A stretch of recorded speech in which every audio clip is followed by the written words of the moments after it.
Praise the lord. దేవుని పరిశుద్ధ నామానికి మహిమ కలుగునుగాక. అనుదిన దైవ కృప కార్యక్రమం ద్వారా ఈ దినం దేవుని మాటలు వింటున్న దేవుని బిడ్డలైన మీ అందరికీ పేరు పేరున ప్రత్యేకమైన వందనాలు తెలియపరుస్తున్నాం. నా దేవుడు నిశ్చయముగా మిమ్మల్ని దీవించి ఆశీర్వదించునుగాక. రోమా పత్రిక 10వ అధ్యాయం 11వ వాక్యంలో ఆయన యందు విశ్వాసముంచువాడెవడును సిగ్గుపడడు అని ఈ వాక్య భాగంలో రాయబడి ఉంది. ప్రతి మనిషిని మనం గమనిస్తే అనేకమైన పరిస్థితులను బట్టి అనేక సార్లు సిగ్గుపడాల్సిన సందర్భాలు ఎన్నో ఎదురవుతూ ఉంటాయి. అందుకే కీర్తనాకారుడైన దావీదు తన కీర్తనలు రాస్తూ అంటాడు పలుమార్లు, దేవా నన్ను సిగ్గుపడనీయకు, నీ యందు నమ్మికయుంచి ఉన్నాను, నన్ను సిగ్గుపడనీయకు అని దేవునికి ప్రార్థన చేయడం మనం గమనిస్తూ ఉన్నాం. ప్రియ దేవుని బిడ్డలారా, మరి నిజంగానే ఆయన యందు విశ్వాసం ఉంచిన ఏ ఒక్కరూ కూడా సిగ్గుపడరు. సిగ్గుపడాల్సిన పరిస్థితుల్లో ఉన్నప్పటికీ కూడా ఆయన ఆ పరిస్థితుల్లోంచి విడుదల కలుగు చేసి ఆయన యందు విశ్వాసం ఉంచిన ప్రతి ఒక్కరిని కూడా దేవుడు ఘనపరిచే దేవుడై ఉన్నాడు. ప్రతి మనిషి జీవితంలో కూడా అనేక సార్లు సిగ్గుపడాల్సిన సందర్భాలు ఎదురవుతూనే ఉంటున్నాయి. మరి అనేక మంది వాళ్ళ శక్తి మీద ఆధారపడి సిగ్గుపడిన పరిస్థితులు కనబడుతున్నాయి. ప్రతి మనిషి తనకున్న డబ్బును, తనకున్న వెండి బంగారాలను, ఆస్తులను నమ్ముకొని సిగ్గుపడిన పరిస్థితులు ఉన్నాయి. ప్రతి మనిషిని నమ్ముకొని రాజులను ఆశ్రయించి సిగ్గుపడిన పరిస్థితులు ఉన్నాయి. ఈ లోకంలో ఉన్న వాటిని నమ్ముకొని సిగ్గుపడిన పరిస్థితులు ప్రతి మనిషి జీవితంలో కనబడుతూనే ఉన్నాయి. మరి ఈ లోకంలో ఉన్న వాటిని నమ్ముకున్నప్పుడు మీరు సిగ్గుపడరు అనే భరోసా ఎవరు ఇవ్వరు. కానీ మన ప్రభువైన యేసుక్రీస్తు నాయందు విశ్వాసం ఉంచితే నేను నిన్ను సిగ్గుపడనివ్వను అని ఆయన ఒక బలమైన వాగ్దానాన్ని మనకు అనుగ్రహిస్తూ ఉన్నాడు.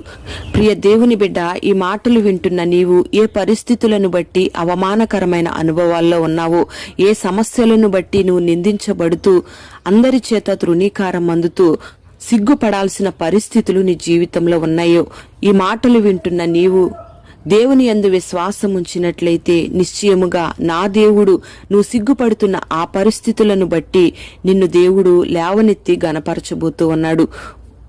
నువ్వెక్కడైతే ఓటమి పాలైపోయి సిగ్గుపడుతూ తలదించుకున్నావో అక్కడే దేవుడు నిన్ను ఘనపరిచి రెట్టింపు ఆశీర్వాదాల చేత నా దేవుడు నిన్ను నింపబోతూ ఉన్నాడు.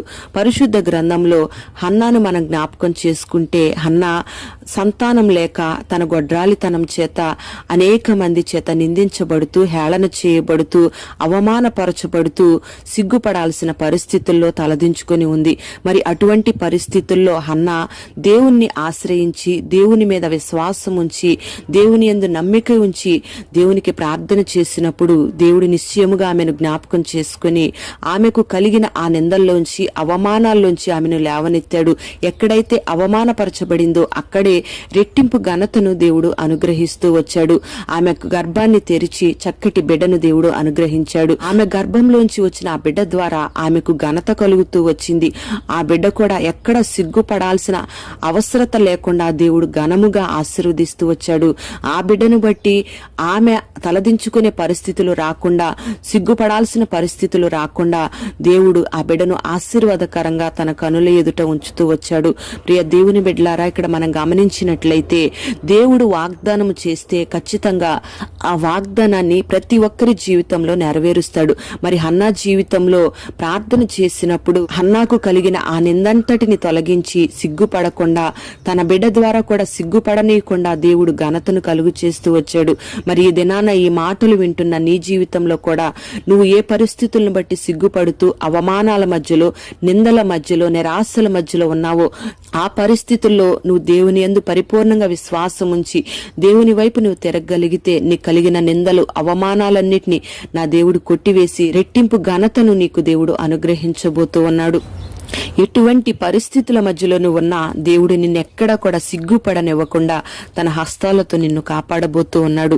మరి ఆయన యందు నమ్మిక ఉంచి విశ్వాసంతో సాగిపోయే కృపను నా దేవుడు నీకు అనుగ్రహించునుగాక. ప్రార్థన. పరిశుద్ధుడవైన తండ్రి, ప్రేమ కలిగిన దేవా, నీకు స్తోత్రం చెల్లిస్తున్నాం. ఈ దినం ఈ మాటలు వినని బిడ్డల్ని మీరు ఆశీర్వదించండి. ఎవరైతే నిందల మధ్యలో, అవమానాల మధ్యలో, కలిగిన బలహీనతల మధ్యలో, కలిగిన సమస్యల మధ్యలో సిగ్గుపడుతూ అనేకుల ఎదుట తలదించుకుంటున్న పరిస్థితులు ఉన్నాయో నీ బిడ్డలను ఒక్కసారి మీరు జ్ఞాపకం చేసుకోండి. ఎటువంటి పరిస్థితులైనా నీ బిడ్డలు నీ వైపు తిరిగి నీ యందు విశ్వాసం ఉంచి నిన్ను ఆశ్రయిస్తూ ఉండగానే నీ బిడ్డలను ఘనతకు వారసులుగా మీరు మార్చండి. ఎక్కడ అవమానపరచబడుతున్నారో అక్కడే రెట్టింపు ఘనతను నీ బిడ్డలకు దయచేయండి. సిగ్గుపడనివ్వకుండా నీ బిడ్డలకు కలిగిన ప్రతి పరిస్థితుల్లోంచి నీ బిడ్డను లేవనెత్తి ప్రతి బిడ్డను ఆశీర్వదించి ఒక ఉన్నతమైన దీవెన చేత నడిపించి నీ బిడ్డల్ని పేరు పేరున దీవించమని వేడుకుంటూ యేసు నామములో అడుగుచున్నాము తండ్రి. ఆమేన్.